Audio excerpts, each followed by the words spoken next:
Hai, pernah nggak sih kamu ngerasa bersalah kalau sehari aja nggak ngapa-ngapain? Padahal kamu cuma rebahan, istirahat, atau main HP sebentar, tapi langsung muncul pikiran, aduh waktuku kebuang percuma, harusnya aku ngapa-ngapain. Perasaan bersalah karena nggak produktif itu tanda kalau kita mungkin udah kebawa budaya yang namanya hustle culture. Hustle culture itu budaya di mana orang dipaksa percaya bahwa hidup yang baik adalah hidup yang sibuk. Kalau nggak sibuk, berarti malas. Kalau nggak produktif, berarti gagal. Sekilas hustle culture kayak motivasi. Tapi kalau kita telisik lebih dalam, budaya ini bisa bikin kita hancur pelan-pelan. Mental, fisik, bahkan makna hidup kita sendiri. Hustle culture sebenarnya lahir dari dunia kerja, terutama startup di luar negeri. Filosofinya, kerja keras tanpa henti sekarang, nanti baru nikmati hasilnya. Sama kayak kata pepatah, bersakit-sakit dahulu, bersenang-senang kemudian. Kedengarannya sih keren, tapi lama-lama hustle culture masuk ke semua aspek hidup. Belajar harus sampai lembur, kerja harus sampai larut malam, dan weekend harus tetap produktif. Intinya, kalau kamu berhenti, kamu ketinggalan. Dan yang paling rentan mengadopsi hustle culture itu adalah Gen Z. Kenapa?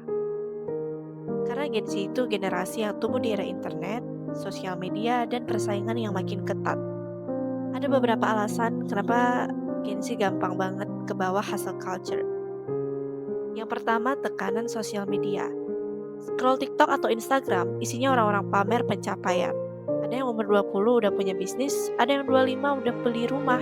Kita jadi ngerasa minder, kenapa hidupku nggak kayak mereka. Lalu yang kedua, standar masyarakat. Dari kecil kita dicekokin kalimat kayak anak muda harus sukses sebelum 30 atau kalau nggak kerja keras sekarang, kapan lagi? Lalu pengaruh lingkungan sekitar juga bisa. Sekolah, kuliah, sampai kerjaan, semua itu kayak lomba. Kalau santai sedikit, takut disalip orang lain. Hasilnya banyak Gen Z yang kerja keras bukan karena passion, tapi karena takut ketinggalan. Nah, ini paling penting. Ini dia ciri-ciri kamu terjebak hustle culture. Coba refleksi sebentar, kalau kamu sering ngalamin hal-hal ini, mungkin kamu udah masuk jebakan hustle culture. Yang pertama, merasa bersalah kalau istirahat. Rebahan sebentar aja bikin kamu mikir kamu malas. Lalu nilai diri itu sama dengan produktivitas. Kamu merasa berharga hanya kalau kamu lagi sibuk atau ada pencapaian. Yang ketiga, kamu susah menikmati momen santai. Lagi nongkrong sama temen pun pikirannya masih kerjaan atau tugas. Dan selanjutnya, banding-bandingin diri terus. Dan ciri yang terakhir, kerja terus tapi tetap merasa kurang. Seolah nggak ada garis finishnya. Kalau sebagian besar terasa relate, berarti ada yang harus kamu pikirkan ulang. Yang pertama, burnout. Rasa capek total, emosi fisik, mental, sampai akhirnya nggak bisa produktif sama sekali. Selain itu, ada kecemasan kronis, karena setiap hari diburu pikiran, aku udah cukup belum ya?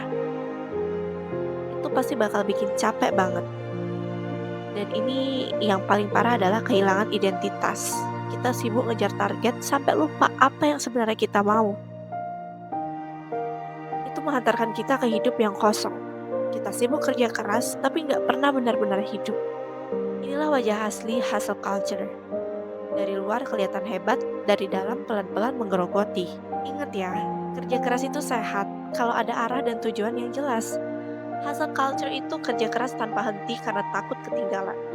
Kerja keras sama dengan usaha dengan keseimbangan, sedangkan hustle culture sama dengan usaha tanpa jeda, tapi kosong makna. Kerja keras bikin kamu tumbuh, sedangkan hustle culture bikin kamu habis. Lalu, gimana caranya kita bisa lepas dari jebakan ini? Yang pertama, sadari bahwa kamu manusia, bukan mesin. Produktivitas memang penting, tapi kesehatan mental dan fisik itu lebih penting. Yang kedua, ukur diri dengan progres, bukan perbandingan. Bandingkan dirimu hari ini dengan dirimu yang kemarin, bukan dengan orang lain di sosial media. Yang ketiga, belajar bilang cukup. Jangan tunggu burnout dulu baru berhenti. Set batas kerja dan istirahat yang jelas. Lalu yang keempat, definisikan sukses versi kamu sendiri. Jangan biarkan orang lain atau algoritma sosial media menentukan arti sukses buatmu. Yang kelima, latih diri menikmati momen. Sesederhana makan tanpa sambil buka HP atau jalan sore tanpa mikirin kerjaan. Dan yang terakhir, mungkin kamu bisa coba prioritaskan hubungan. Pencapaian itu penting, tapi manusia tetap butuh kehangatan hubungan dengan orang lain. Itu yang bikin hidup terasa penuh. Ingat ya, hustle culture seringkali kasih ilusi bahwa kalau kita terus lari, kita pasti sampai.